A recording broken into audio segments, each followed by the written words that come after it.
Today, we are very happy to welcome a longtime friend of High Plains, Amanda Udis-Kessler, back to our pulpit. Amanda is a writer, songwriter, composer, sociologist, lay preacher, anti-racism educator, and college administrator. She is currently writing a book about ethical ideas that she developed during her years as a former member of High Plains, to be published by Woodlake Books in 2024. When not working on creative and intellectual projects, Amanda loves snuggling with her pets, watching baking competitions, and reading about progressive spirituality and how it can inform social justice work. Welcome, Amanda.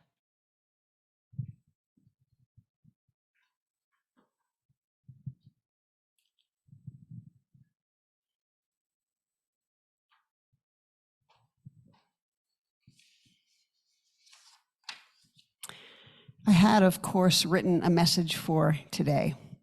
Then I woke up this morning, saw the news about the Club Q shooting, and tossed that message. This is not a day for reflections on why our individual paths of growth and change might bring grief with them, however useful those reflections otherwise might be. Instead, I think it's a day to honor the power and value of grief, and to remind us of those things we already know about how to take care of ourselves and each other when grief is as overwhelming and complicated as it may be for some of us today. For context, I know two people who were at Club Q last night and left just before the shooting. One of them lost a friend in the shooting. The other one is waiting to learn whether his friend will survive the shooting or not. It is a very rough day. So, grief. I was over at All Souls briefly at the end of their first gathering this afternoon and saw a lot of tears and heard a lot of what some people call ugly crying. Grief sucks. And grieving is a miserable experience, made even worse when it is interspersed with fear or rage. Let's just get that out of the way. But grief is also valuable and powerfully important for us. I want to say a little about why, and then just encourage us to take care of ourselves and each other today and over the days to come, and for as long as we need. First, grief is a natural reaction to losing something or someone we love. The measure of our joy is the measure of our sadness. The depth of our love is the depth of our grief. And a lot of us have much to grieve today. Perhaps the loss of a sense of safety, maybe the loss of a sense of ease and comfort in our chosen gathering places, or a sense of order and predictability. For some of us, the loss of friends, or for those of us with injured friends, the loss of their well-being. That's a lot to lose. And it's coming on top of a day, the Transgender Day of Remembrance, that is already about lifting up our grief at the murder of trans people. So we have extra unexpected layers of grief to contend with today, on top of the grief we were already prepared to face. Grief reminds us that human beings are made for relationship and connection, that the loss of our friends or loved ones is a loss of something in ourselves as well. We may think about our intersections with others as a kind of tapestry of different lives woven together. But in fact, those tapestries are woven within our own lives. We are not merely a strand of thread on the loom of society. We are the quilt, the scarf, the multicolored garment made up of different strands of fabric. That fabric is the impact of other people on our own lives. I look around the room now and see people who contributed to making me who I am. Your threads are woven in my life, in my being, and mine are woven in yours. Grief may be a hard way to remember this, but it's a crucial lesson. Lots of people posting on Facebook today have said things like, Remember to hug the people you love and tell them you love them today, because you don't know whether you're going to get another chance to do so. Maybe that sounds morbid, but I find it a helpful reminder. Life doesn't wait for our distractions or our squabbles or our pettiness or our disagreements. It goes on and it goes by, and sometimes it goes horribly wrong. The prospect of grief is a reminder to love right now, whatever else we are or are not doing. It's also a reminder to make peace with those with whom we struggle if we possibly can. I don't mean giving up our work for justice or against racism or for democracy. I personally, and this will reveal a little bit about me to people who don't know me, am not about to call up J.D. Vance and tell him I love him. But there are people close to us with whom we have complicated relationships. When I think about the death of my own parents, I'm still grateful that my father died with our relationship complete and full and abundant and well-resolved. And I'm still sad that my mother died without such closure, that I was never able to have a final conversation with her to express frustrations or apologize or ask the questions I was always afraid to ask, or any of that. If we have difficult relationships, the wisdom of grief invites us to see if we can make a dent, even a little dent, in resolving them, while the other person is still here to be part of the conversation, and while we are. The idea of living each day as if it were your last, which has already come up today, is one of those spiritual sounding slogans that suddenly becomes very real when grief enters the equation. For me, this happened some years ago when I wound up with cancer and did not expect to live, and I'm still wildly grateful to be alive. But last night's shooting is a reminder of the same truth. Not only do we not know whether our friends will be here tomorrow, we don't know for sure whether we will be. Are we bringing our best selves to this day? If at bedtime we suddenly found out that we might not have many days left, would we be happy with the way we interacted with this day, with the choices we made, with our priorities, with our values and our actions? I don't mean that every minute has to be productive or serious or insightful or effortful. Maybe we need to play more, relax more, veg out more, pet our cats more, watch more British baking competitions. One thing I know about this morning's news, it has made today a lot more intentional for me. Finally, grief can be a measure of our aching for justice and human well-being. We don't merely grieve the loss of our own sense of comfort or safety, or even just the harm to or loss of our friends or family members. In situations like this shooting, we grieve the state of our society. We grieve the prevalence of violence, the easy access to weapons of mass destruction, the lack of a society-wide commitment to mental health, and indeed to the valuing of all people on all fronts. So many mass shootings of recent years have targeted already oppressed, devalued, disenfranchised, scorned, morally rejected communities. Indeed, these shootings have often followed almost logically from the way that cultural messages about who matters and who doesn't, and who's expendable and who's important, have flown around social media and mainstream media and political venues. We don't know anything yet, to my knowledge, about this morning's shooter's motives.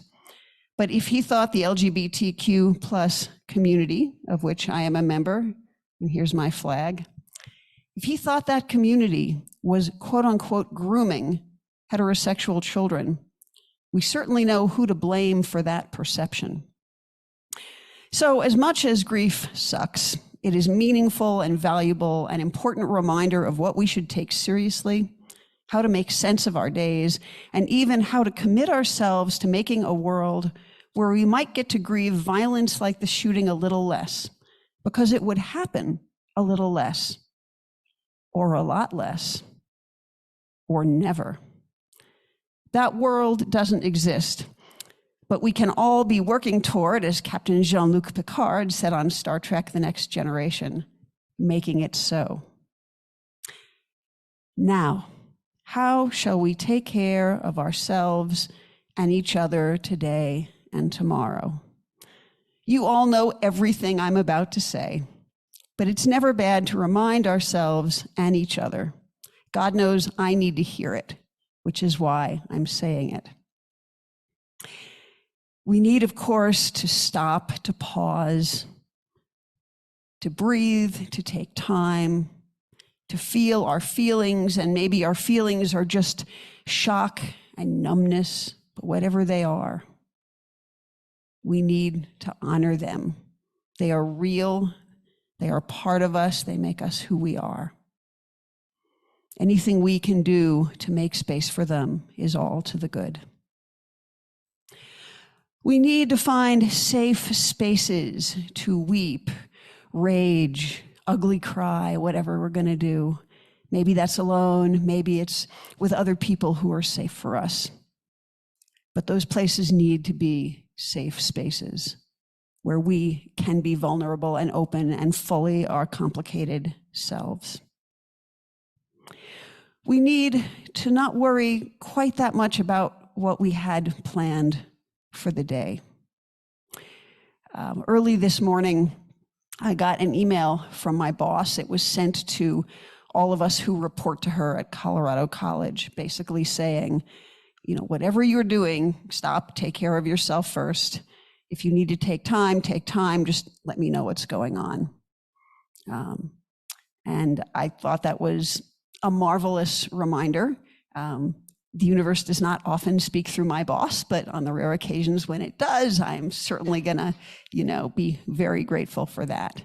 I had all sorts of things planned for today. I had kind of a nice, elegant message written, and that's in the recycling bin. The day is the day. We're here. Things are what they are. We have to be present for what is. If we're too caught up in what we thought we were going to be doing, we're not going to be here now.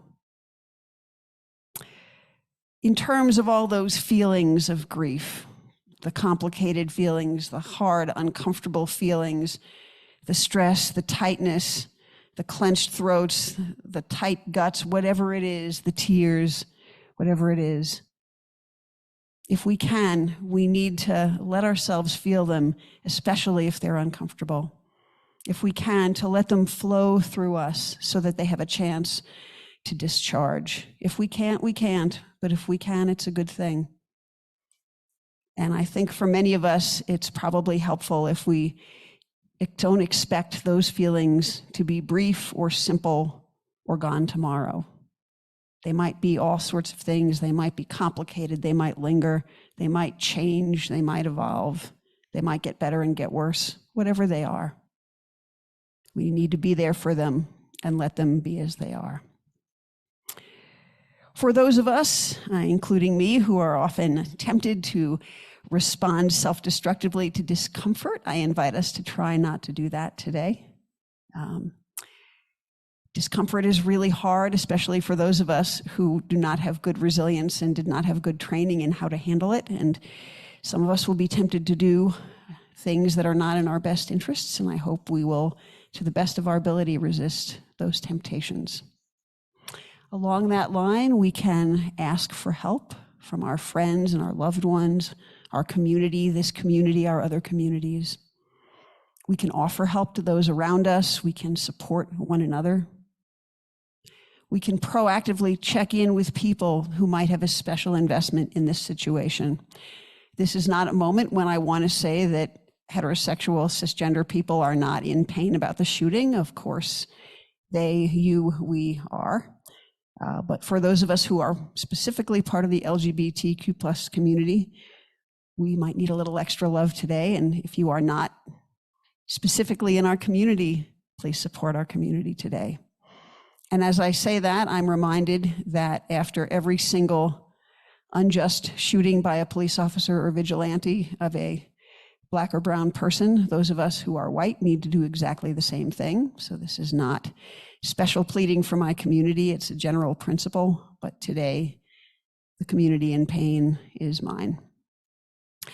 Those who have heard me speak before know that this is not my typical message by a long shot, but this is not a typical day.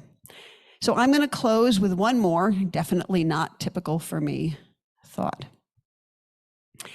I picked Go Lift It Up for our closing song weeks ago. It's not clear that it's the ideal closing song for today. In fact, it's pretty clear that it's not. But let's sing it anyway, and I invite you to think of it in the following way. Let's go out lifting ourselves up, lifting each other up. Maybe love will not bless our way in the abstract, so let's be love for ourselves. Let's be love for one another. Let's bless our own way. Let's bless each other's way. Grief is real and hard. In the face of grief, love is also real. And we have to trust that once grief eventually recedes, love will remain. So may it be. Friends, on this day of grief, may we not forget love. May we love ourselves well. May we love each other well. May we love the world well. And may our work in the world make it a place of ever less and less avoidable grief and ever more and more abundant love. Blessed be.